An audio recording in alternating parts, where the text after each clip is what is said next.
To my YouTube channel ನೋಡ್ಕೊಳ್ಳಿ. ಹೊಸ ಪಡಿತರ ಚೀಟಿಗೆ ಯಾರನ್ನ ಅಪ್ಲೈ ಮಾಡೋರಿದ್ರೆ ಹೊಸ ದಾಖಲೆ ಬೇಕಾಗುತ್ತಂತೆ. ಅದೇನಂತ ನೋಡ್ತಾ ಹೋಗೋಣ. ಅದಕ್ಕಿಂತ ಮುಂಚೆ ಯಾರಾದರೂ ಹೊಸ್ತಾ ನೋಡ್ತಿದ್ರೆ ಪ್ಲೀಸ್ ಸಬ್ಸ್ಕ್ರೈಬ್ ಮಾಡ್ಕೊಳ್ಳಿ, ಫುಲ್ ವಿಡಿಯೋ ನೋಡಿ ಅಂತ ಕೇಳ್ಕೊಳ್ತೀನಿ. ಓಕೆ, ಹೊಸ ರೇಷನ್ ಕಾರ್ಡ್ಗೆ ಅರ್ಜಿ ಹಾಕೋರು ನೆಕ್ಸ್ಟ್ ತಿದ್ದುಪಡಿ ಮಾಡೋರಿಗೆ ಹೊಸ ದಾಖಲೆಗಳು ಬೇಕಾಗುತ್ತಂತೆ. ಅದು ಯಾವುದು ಅಂತ ನೋಡೋಣ ಬನ್ನಿ.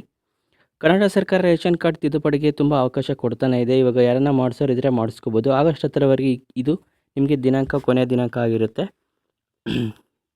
ಓಕೆ, ಈ ಕೆಳಗಿನ ತಿಳಿಸಲಾದ ದಿನಗಳೊಂದಿಗೆ ಅರ್ಜಿ ಸಲ್ಲಿಸಲು ರೇಷನ್ ಕಾರ್ಡ್ಗೆ ತಿದ್ದುಪಡಿ ಮಾಡಿಕೊಳ್ಳಲಾಗುತ್ತದೆ. ಆನ್ಲೈನ್ನಲ್ಲಿ ಮೂಲಕ ಅರ್ಜಿ ಸಲ್ಲಿಸಬಹುದು. ಆಗಸ್ಟ್ 10ರೊಳಗೆ ತಿದ್ದುಪಡಿ ಮಾಡಿಸ್ಕೊಳ್ಳಿ, ಬೇಗ ಹೋಗಿ. ಆನ್ಲೈನ್ ಪ್ರಕ್ರಿಯೆ ನೋಡ್ಕೊಳ್ಳಿ. ಆನ್ಲೈನ್ ಮೂಲಕ ಅರ್ಜಿ ಸಲ್ಲಿಸಲು ನಿಮ್ಮ ಆಧಾರ್ ಕಾರ್ಡ್ ಪ್ರತಿ, ಜಾತಿ ಮತ್ತು ಆದಾಯ ಪ್ರಮಾಣ ಪತ್ರ, ಮೊಬೈಲ್ ಸಂಖ್ಯೆ, ಖಾಲಿ ಪಡಿತರ ಚೀಟಿ ಹೊಂದಿರಬೇಕು. ಈ ಪ್ರಕ್ರಿಯೆ ಸುಲಭವಾಗಿ ನೀವು ಮಾಡಿಕೊಳ್ಳಬೇಕಾಗುತ್ತದೆ. ಆನ್ಲೈನ್ ಪ್ರತಿಕ್ರಿಯೆ ನೋಡ್ಕೊಳ್ಳಿ. ಆನ್ಲೈನಲ್ಲಿ ಪ್ರತಿಕ್ರಿಯೆಯಾಗಿ ಹೊಂದಿರುವ ಗ್ರಾಮ 1 ಅಥವಾ ಕರ್ನಾಟಕ 1 ಕೇಂದ್ರಕ್ಕೆ ಹೋಗಿ ಮಂಡಳಿ ದಾಖಲೆಗಳೊಂದಿಗೆ ಆನ್ಲೈನ್ ಅರ್ಜಿ ಸಲ್ಲಿಸಬೇಕು. ಈ ಕೇಂದ್ರಕ್ಕೆ ಬೆಳಗ್ಗೆ 10 ಗಂಟೆಯಿಂದ 5:15ವರೆಗೂ ತಿದ್ದುಪಡಿ ಮಾಡಲು ಅವಕಾಶವಿದೆ. ತಿದ್ದುಪಡಿ ಮಾಡಬೇಕಾದ ಸಂಗತಿಗಳು ನೋಡ್ಕೊಳ್ಳಿ. ಸದಸ್ಯರ ಹೆಸರು ತಿದ್ದುಪಡಿ.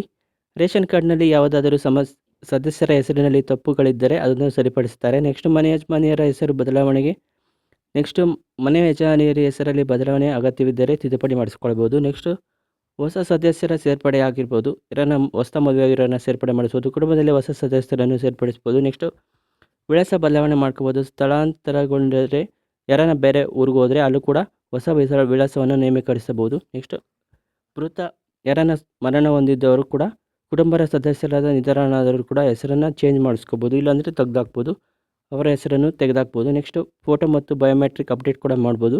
ಫೋಟೋ ಅಥವಾ ಬಯೋಮೆಟ್ರಿಕ್ ಮಾಹಿತಿಯನ್ನು ನೇಮೀಕರಿಸಬಹುದು. ಏನೆಲ್ಲ ದಾಖಲೆ ಬೇಕಾಗುತ್ತೆ ಅಂತ ನೋಡ್ಕೊಳ್ಳಿ. ಅರ್ಜಿದಾರರ ಆಧಾರ್ ಕಾರ್ಡ್ ಮತ್ತು ಪ್ರತಿ, ಜಾತಿ ಮತ್ತು ಆದಾಯ ಪ್ರಮಾಣ ಪತ್ರ, ಮೊಬೈಲ್ ಸಂಖ್ಯೆ, ನೆಕ್ಸ್ಟ್ ಖಾಲಿ ಪಡಿತರ ಚೀಟಿ ಇದ್ದರೆ ಹೋಗಿ ಅಪ್ಲೈ ಮಾಡ್ಬೋದು. ತಿದ್ದುಪಡಿಗೆ ಪ್ರತಿಕ್ರಿಯೆಯನ್ನು ಆನ್ಲೈನ್ ಮತ್ತು ಆಗಸ್ಟ್ 10ರೊಂದಿಗೆ ದಿನದೊಳಗೆ ನೀವು ಅರ್ಜಿಯನ್ನು ಸಲ್ಲಿಸಬಹುದು. ಕರ್ನಾಟಕ ಸರ್ಕಾರ ಅವಕಾಶವನ್ನು ಎಲ್ಲರಿಗೂ ಕೂಡ ಕೊಟ್ಟಿದೆ. ಈ ವಿಡಿಯೋವನ್ನು ಸಾಕಷ್ಟು ಜನಕ್ಕೆ ಶೇರ್ ಮಾಡಿ. Thank you for watching this video. Take care, bye.